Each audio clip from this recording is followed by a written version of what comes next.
Con poco más de 40 años ha publicado en las mejores revistas científicas del mundo. Estudia los efectos de la pérdida de biodiversidad con novedosos modelos matemáticos. Nuestro invitado de hoy es el investigador Jordi Bascompte.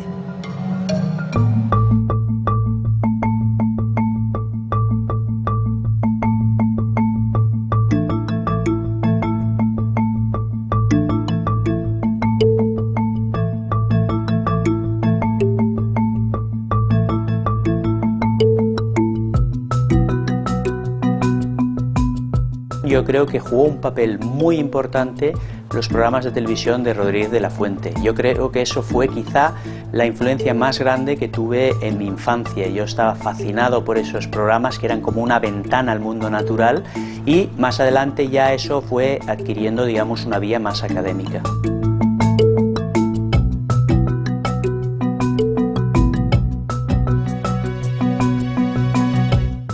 Bueno, yo tuve grandes maestros, gente que me influenció mucho, como el ecólogo Ramón Margalef, que de alguna forma abanderaban esa visión interdisciplinaria. Y luego, durante el periodo en el que realicé mi tesis doctoral, estábamos compartiendo un despacho dos físicos, un informático teórico y yo, que soy biólogo. Y fueron esos años en los que realmente me di cuenta del gran potencial que tiene la aproximación interdisciplinar.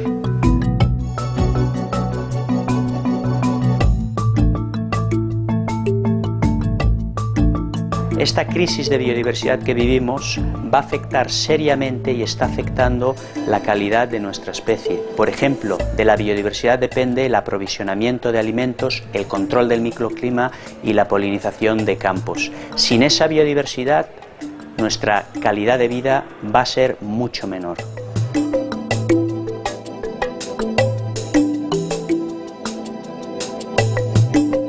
De alguna forma, los científicos somos como niños mayores que tenemos la gran suerte de hacer lo que nos gusta. Si además, fruto de ese trabajo, hay un reconocimiento por nuestros colegas y por la sociedad, que duda cabe que uno se siente muy orgulloso.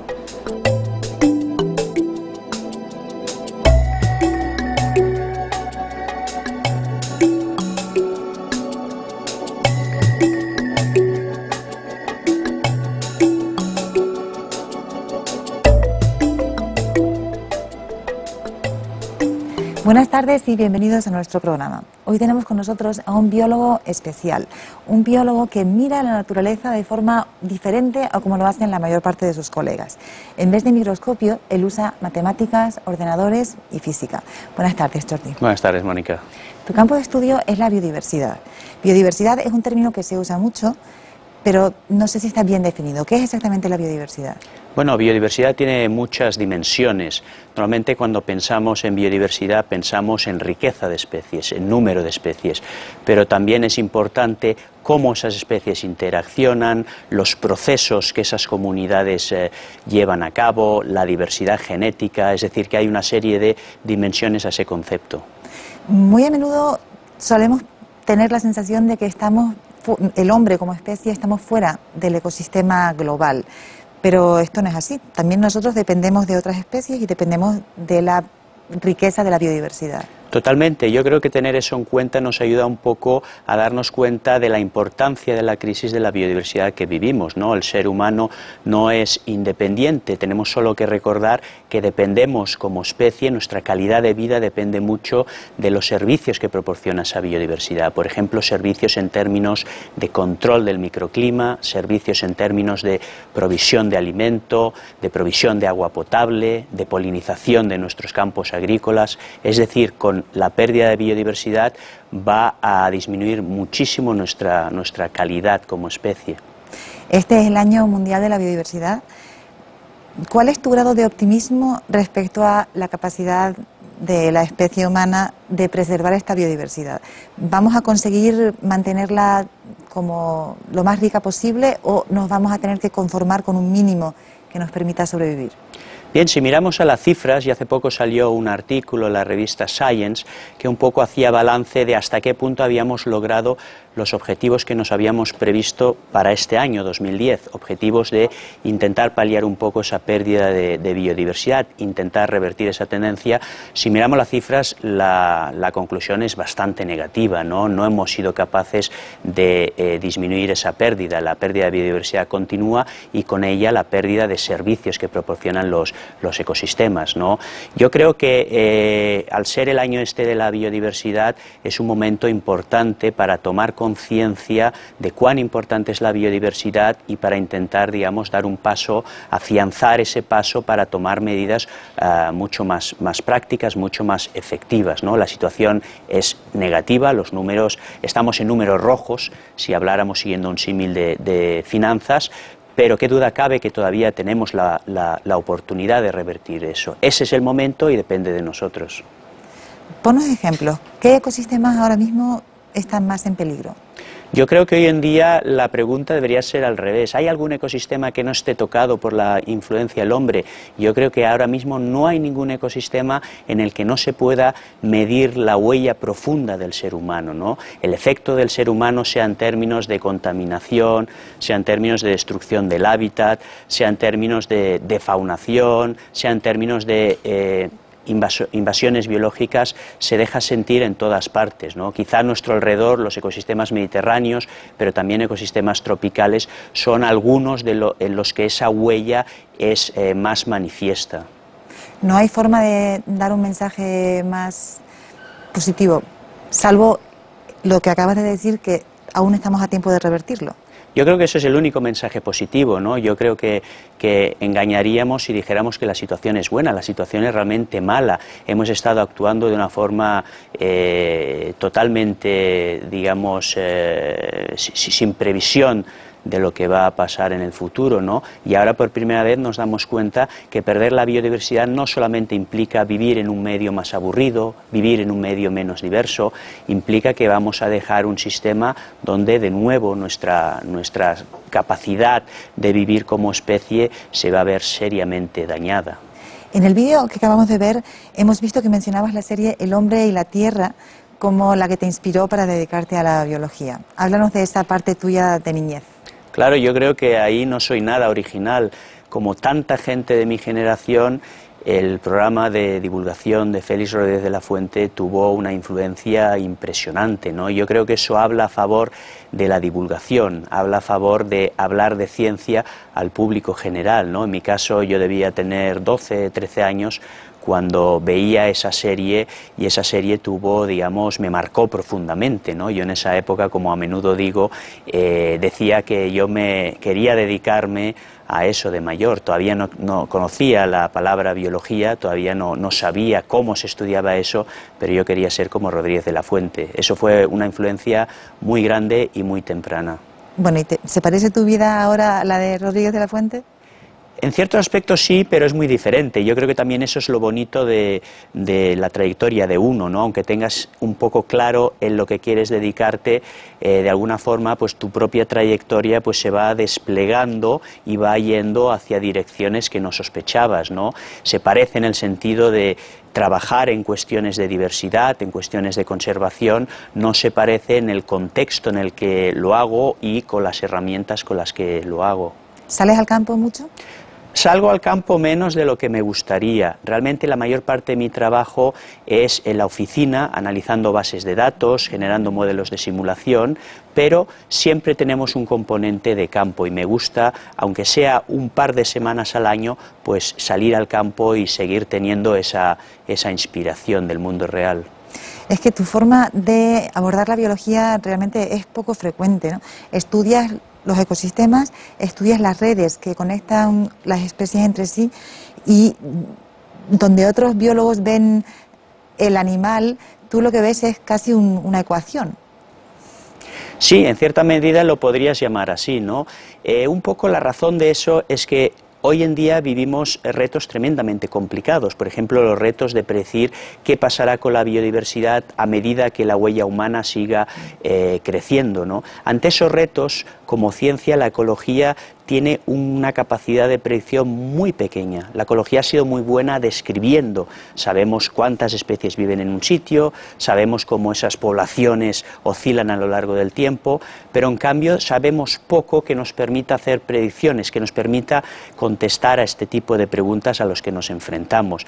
Y es por ello por lo cual es muy importante abordar esos problemas no únicamente con una aproximación, que podría ser la de hacer trabajo de campo, sino intentando combinar varias aproximaciones, porque todas te dan como una parte de esa información, pero te ocultan otra. La idea es que combinando esas aproximaciones vamos a ser capaces de ver un fragmento mayor de ese mosaico del que veríamos solo con una aproximación.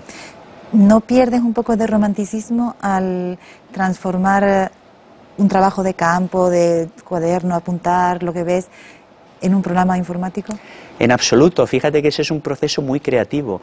Lo que yo creo que es muy bonito del trabajo que hacemos no es que sustituye el trabajo de campo, que hablabas de la libreta, por otros, sino sencillamente que lo integra. Ese componente lo tenemos, pero encima de ese componente hay uno realmente muy creativo, fascinante, precioso, que es el intentar abstraer, el intentar decir, bueno, vamos a ver lo que es fundamental de ese sistema tan complejo que podamos resumir de una forma sencilla. Tanto el escribir una ecuación como el escribir, digamos, un código informático que te permita simular un proceso es una actitud o una actividad muy interesante, porque por una parte has de entender ese sustrato, esa base que hay, pero a la vez has de tener esa capacidad creativa de abstraer, y eso te permite testar escenarios que no podrías testar en la naturaleza. Lejos de ser menos creativo o emocionante, yo creo que es todo lo contrario. En tu caso concreto, que eres de formación biólogo, ¿cómo traduces la información biológica a matemáticas? ¿Tuviste que aprender muchas matemáticas, supongo, o colaboras con matemáticos que hacen esa parte del trabajo por ti? Sí, a mí me gusta siempre, recuerdo una frase de mi maestro Margalef en un prólogo del libro, ¿no?, que decía algo así como: la gente de su generación aprendieron estadística como de sexo, en la calle y deprisa, ¿no?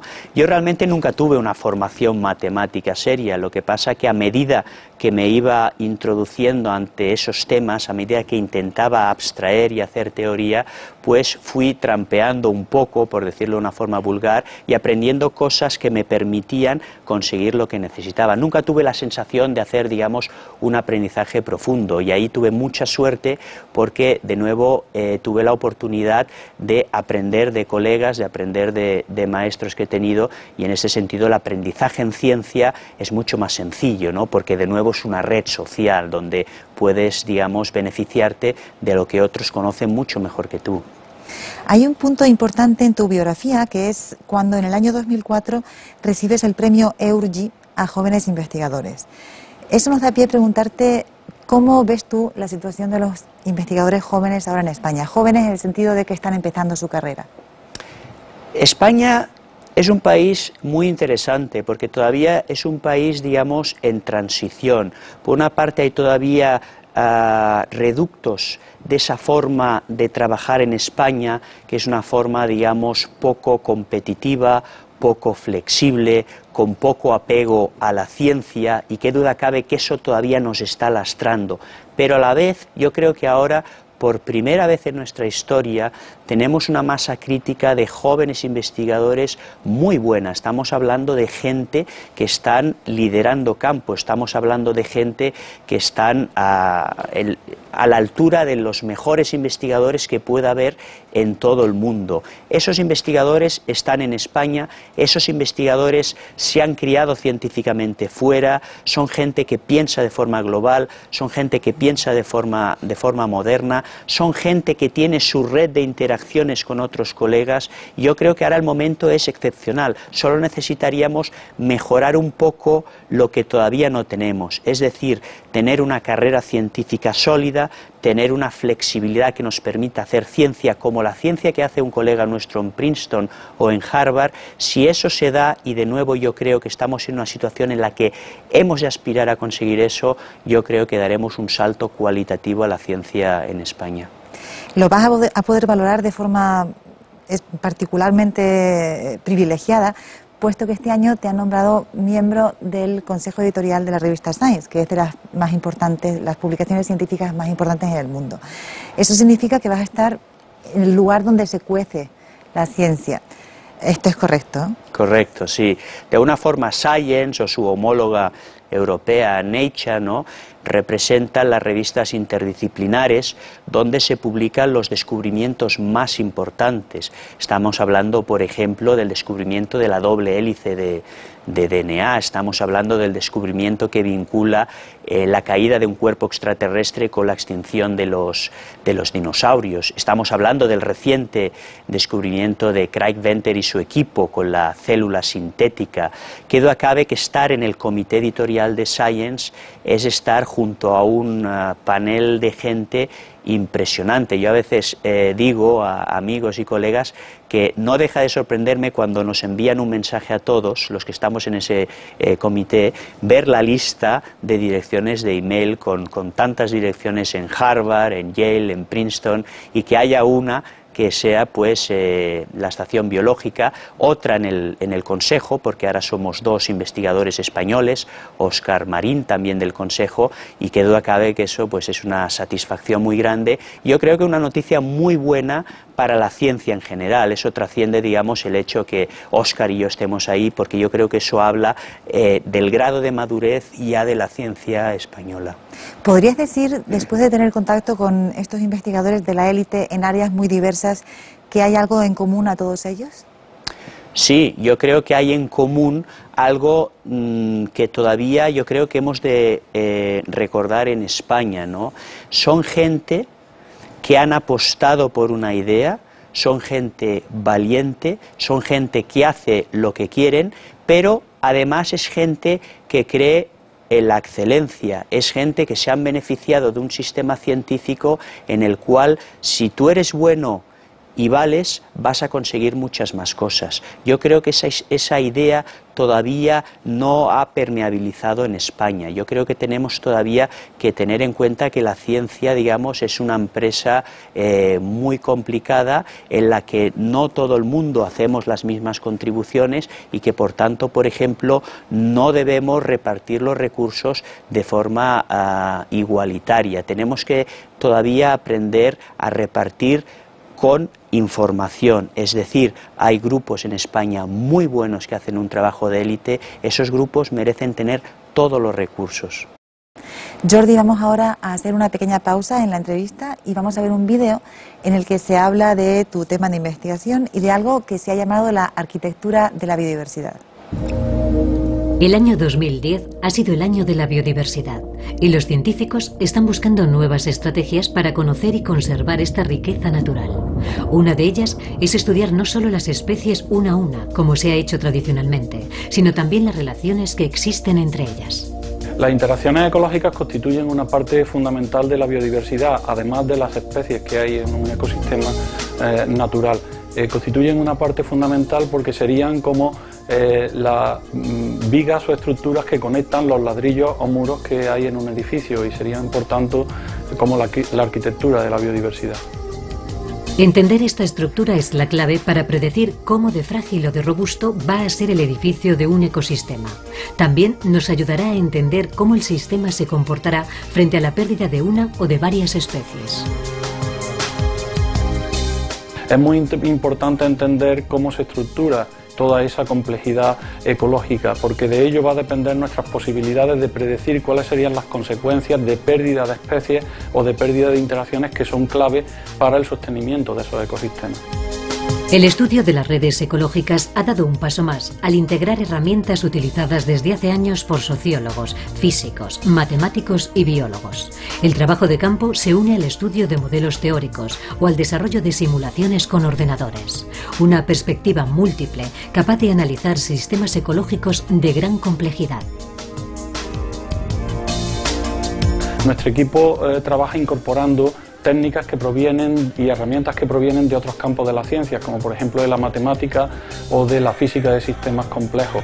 Y lo sorprendente que hemos encontrado es que algunas de estas propiedades que observamos en los ecosistemas naturales son análogas a las de otros sistemas complejos. La integración de herramientas para analizar la estructura de las redes ecológicas ha servido ya para conocer qué efectos tienen las especies invasoras sobre ecosistemas concretos.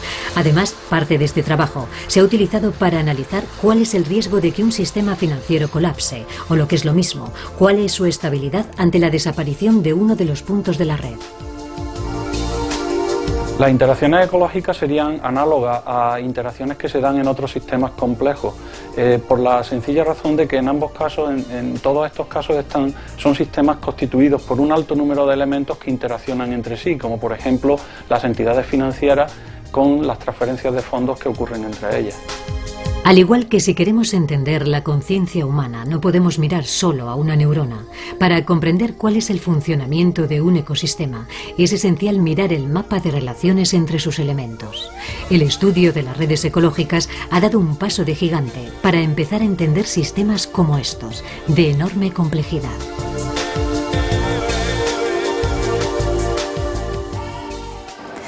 Jordi, acabamos de ver en el vídeo cómo el estudio de las redes se aplica también a, por ejemplo, la economía y nos podría ayudar a entender el porqué de la crisis financiera. Explícanos un poco cómo tu trabajo con redes e interacciones es aplicable a otras áreas. Y fíjate que aunque parezcan áreas muy diferentes o problemas muy diferentes, en ambos casos estamos hablando del mismo problema. Lo que hablábamos hace un momento, ¿no? Cómo nos hemos enfrentado, por ejemplo, a la crisis financiera. Normalmente ha habido una inversión muy grande de dinero en estudiar la crisis de una compañía, por ejemplo. En cambio, se ha invertido prácticamente nada en estudiar la crisis del sistema entero, lo que los economistas llaman el riesgo sistémico. Eso es un poco lo mismo de lo que hablábamos hace un momento en relación a los ecosistemas. Sabemos mucho más de las partes de lo que sabemos del todo. Una de las consecuencias más sorprendentes y gratificantes de nuestro trabajo fue un poco que ha sido utilizado por gente que trabaja en el mundo de las finanzas para intentar mejorar la capacidad de predecir el riesgo sistémico. A fin de cuentas, por ejemplo, hubo una reunión de la Reserva Federal de Nueva York y la Academia de Ciencias norteamericana. Entonces se dieron cuenta que de alguna forma los bancos, con el dinero que se van prestando cada día, forman una red de la que tenemos unos datos que ya nos gustaría tener a los ecólogos, y de alguna forma pues han intentado describir ese sistema financiero a nivel de red e intentar también estudiar la arquitectura de esa red y cómo del conocimiento de esa arquitectura pues podemos mejorar nuestra comprensión de cuán robusta va a ser ante, digamos, diferentes tipos de perturbaciones.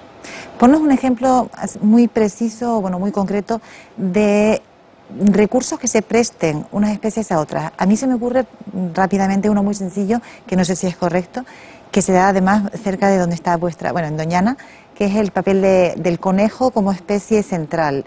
Del conejo dependen el águila, depende el lince, y ese sería un nodo de la red ecológica en Doñana. ¿Es esto correcto? Efectivamente, ¿no? Estás hablando ahora un poco de un tipo de interacciones que serían las interacciones tróficas, de quién se come a quién, que han sido un poco uno de los temas clásicos de la ecología, porque ese tipo de redes de quién se come a quién representa un poco los planos, el mapa de ruta de cómo se canaliza la energía en este sistema. Otro tipo de interacciones, que serían las que hemos venido estudiando en los últimos años, serían interacciones de beneficio mutuo. Mientras que en ecología hay una gran tradición en estudiar la competencia y la depredación como motores ecológicos y evolutivos, prácticamente hemos prestado menos atención a esas interacciones que se dan, por ejemplo, entre las plantas que producen flores y los insectos que las polinizan. En este caso se trata de una interacción en la que ambos participantes sacan beneficio. Y hoy sabemos que es una interacción que tiene mucho que ver, ha jugado un papel muy importante en la generación de la biodiversidad. Lo que intentamos hacer es también entender la estructura de esas redes, ¿no? Que quizás son las redes que tienen un símil más claro, por ejemplo, con los sistemas financieros o con sistemas económicos. Por ejemplo, hay trabajo de gente que lo que hace hace es estudiar esas redes de dependencia mutua entre compañías que producen un determinado producto, por ejemplo textil, y las otras compañías que compran ese producto y manufacturan dicho producto, por ejemplo, para producir, digamos, camisas o pantalones, ¿no? En ambos casos se trata de redes en las que ambos nodos, ambos grupos, dependen unos de otros. Y de nuevo, el entender cómo se arma esa red nos puede dar muchísima información de cómo funcionan esos sistemas. Entonces, Jordi, si yo he entendido bien, tu trabajo consiste en averiguar cuáles son las especies clave de las que depende la salud de toda la red.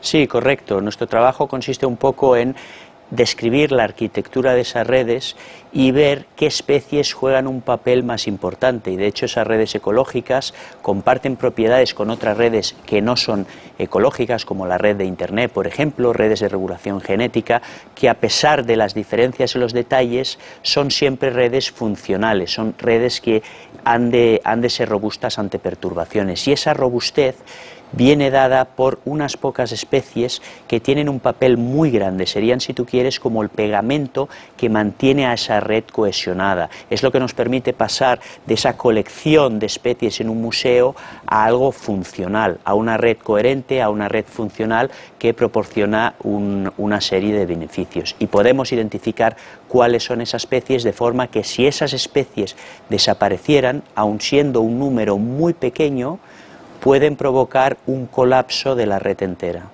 ¿Ese tipo de resultados habéis logrado aplicarlos ya a algún ecosistema en concreto y se ha traducido en medidas de conservación concretas?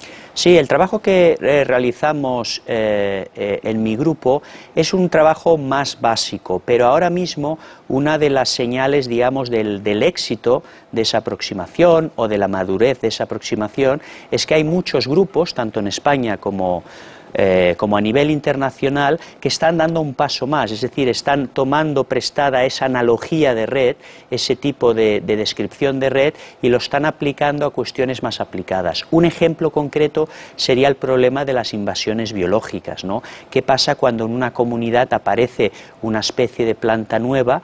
¿Cuál es la probabilidad de que esa especie, digamos, se adapte, se acabe adaptando en ese ecosistema? ¿Y cuál va a ser, digamos, la consecuencia para el ecosistema entero? El marco de redes es un marco perfecto para analizar este tipo de cuestiones a nivel de comunidades. Otro tipo de aplicación tiene que ver con la restauración, es decir, con el hecho de intentar pasar de ecosistemas degradados a ecosistemas, digamos, más pristinos, como eran unos años atrás. De nuevo, aquí tenemos que pensar a nivel de red, no podemos pensar en especies independientes.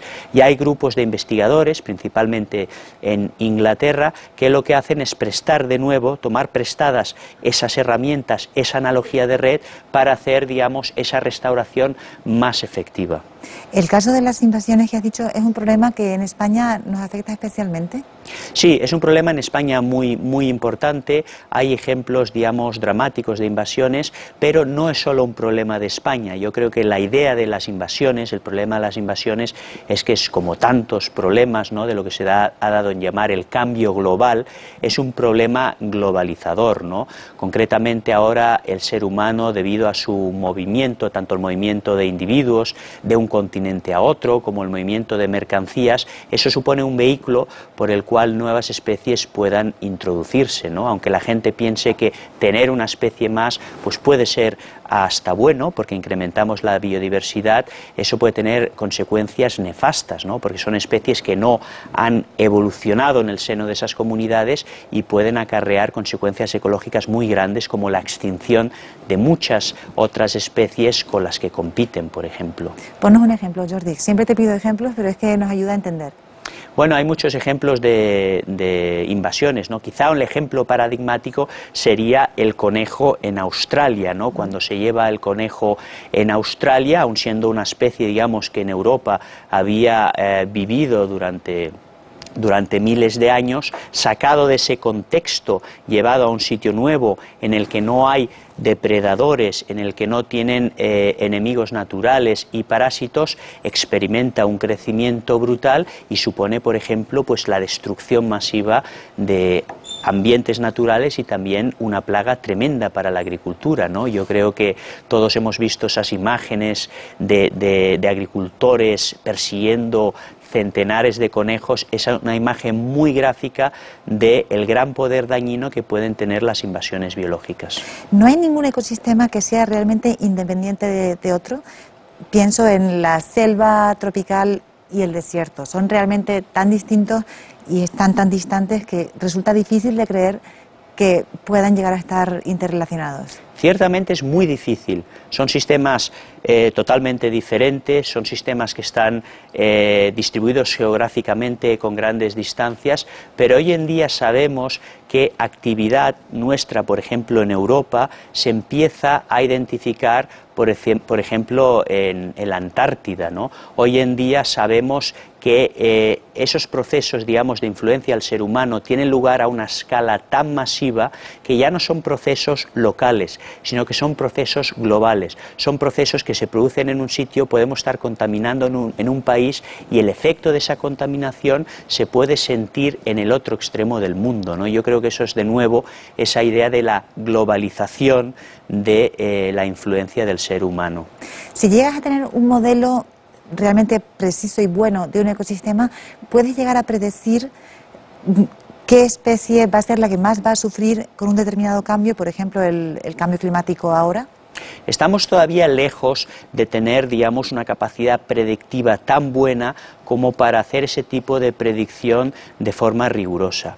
Lo que sí estamos haciendo y en lo que hemos mejorado mucho en los últimos 10 años es en poner a punto, digamos, el aparato metodológico que nos permita intentar contestar ese tipo de preguntas. Es decir, tenemos ahora mismo esa descripción en redes, tenemos ahora mismo esas simulaciones en las que se puede simular, se puede intentar ver en igualdad de condiciones qué pasaría si incrementamos la destrucción del hábitat, por ejemplo, o si incrementamos el número de especies que se van extinguiendo. Es decir, todavía es pronto para dar respuestas muy precisas de una especie determinada en un ambiente determinado, pero en cambio hemos hecho progresos en la dirección de saber cómo enfrentarnos a esas preguntas, saber al menos cómo plantear esas preguntas y tener ya unas directrices generales. En igualdad de condiciones vemos que esta es la forma en la que los ecosistemas están respondiendo. Y, por ejemplo,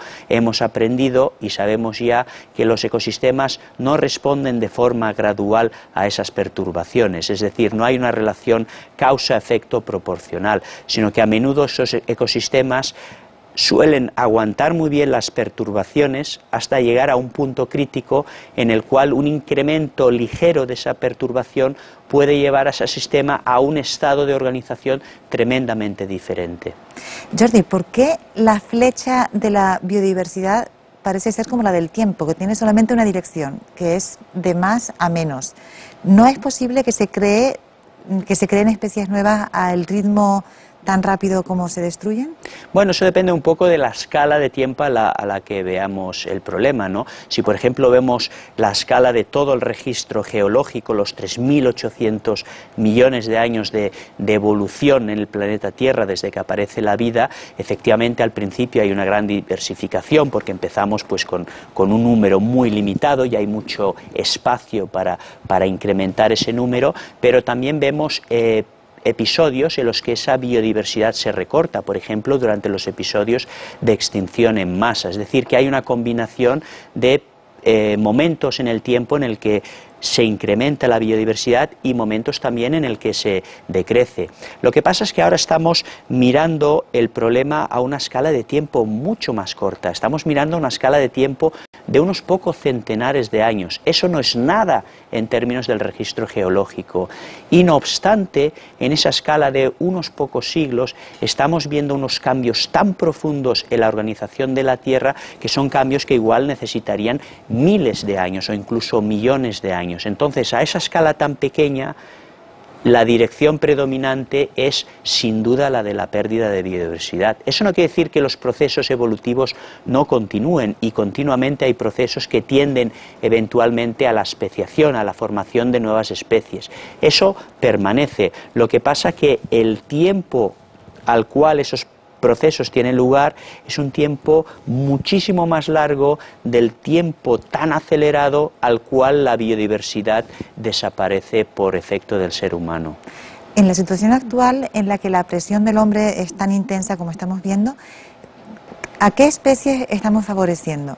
¿Vamos a tener un mundo lleno de cucarachas, como se dice a menudo? Sí, en cierta medida, digamos, no todas las especies sufren con el efecto del ser humano. Hay unas pocas especies que son especies generalistas, especies que tienen una gran capacidad de adaptarse a nuevos hábitats, que de hecho se han beneficiado de la acción del ser humano. Las cucarachas sería un ejemplo, las ratas sería otro, las gaviotas, algunas especies de gaviotas, por ejemplo, sería otro, especies, digamos, que han ganado mucho, por ejemplo, pues con la actividad del ser humano, con la creación de grandes zonas de basureros donde encuentran alimento, y es cierto que esas especies se benefician, ¿no? Lo que pasa es que esas especies son las menos, son un conjunto de especies muy pequeñas. En el otro lado de la ecuación tendríamos miles, centenares de miles, incluso millones de especies pues que no se benefician para nada, todo lo contrario, ¿no? Son especies que se están extinguiendo, y el gran drama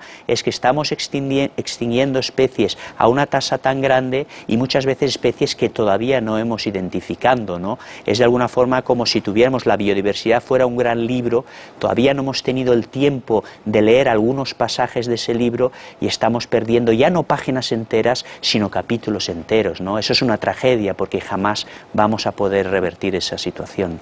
Hay una parte de la biodiversidad de la que casi nunca se habla, pero que creo que es muy importante, que es la diversidad microbiana, que está en la base de todo lo demás.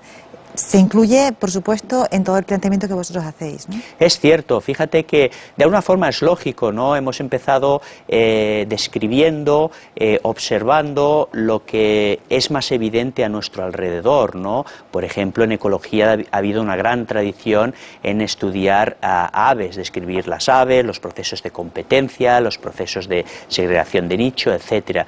Y qué duda cabe que sabemos prácticamente nada de los microbios, de los virus, de ese mundo microscópico que vive alrededor nuestro, que hay una cantidad de especies tremenda, pero de nuevo ni siquiera sabemos cuántas especies hay, pero lo más importante que son especies que juegan papeles muy importantes, por ejemplo, a la hora de el reciclaje de nutrientes, a la hora de mover esa gran maquinaria que sería la biosfera, ¿no? De producción de biomasa, de generación de otras especies. Hoy en día hay grandes grupos, y en España tenemos grupos muy buenos que precisamente lo que están haciendo es introducir esa fauna microbiana en esas teorías de cómo funcionan los ecosistemas, ¿no? Y afortunadamente hoy en día tenemos herramientas, la genómica, la secuenciación masiva es una que nos permite describir esas especies de forma masiva, ¿no? Por ejemplo, sampleando en los océanos, secuenciando de forma masiva e intentando ver qué diversidad, por ejemplo, microbiana hay, e intentando a partir de ahí ver qué tipos de funciones en los ecosistemas, que son funciones muy importantes, por ejemplo, de fijación de CO2, de producción de oxígeno, de reciclaje de materia orgánica, desarrollan en esos ecosistemas. ¿Crees que esa diversidad microbiana que se empieza a conocer ahora mejor puede dar pistas inesperadas, positivas, para ayudar a recuperar toda la biodiversidad que estamos perdiendo, o es esta una idea demasiado optimista? Quizás? Sin duda, yo creo que es un mundo totalmente desconocido, y a medida que lo vayamos conociendo vamos a ver, por ejemplo, rutas metabólicas que permitan, por ejemplo, la fijación del CO2. Vamos a ver rutas metabólicas o especies de bacterias, por ejemplo, que son aptas para, por ejemplo, pues degradar vertidos de petróleo. De hecho, eso se sabe, y de hecho se están ya, digamos, haciendo organismos sintéticos que vayan en la dirección de poder ayudar ante desastres ecológicos, como podría ser uno muy reciente, como podría ser el de los vertidos de los petróleos. ¿Qué duda cabe? Conocer la biodiversidad, una vez más, no es solo, digamos, una cuestión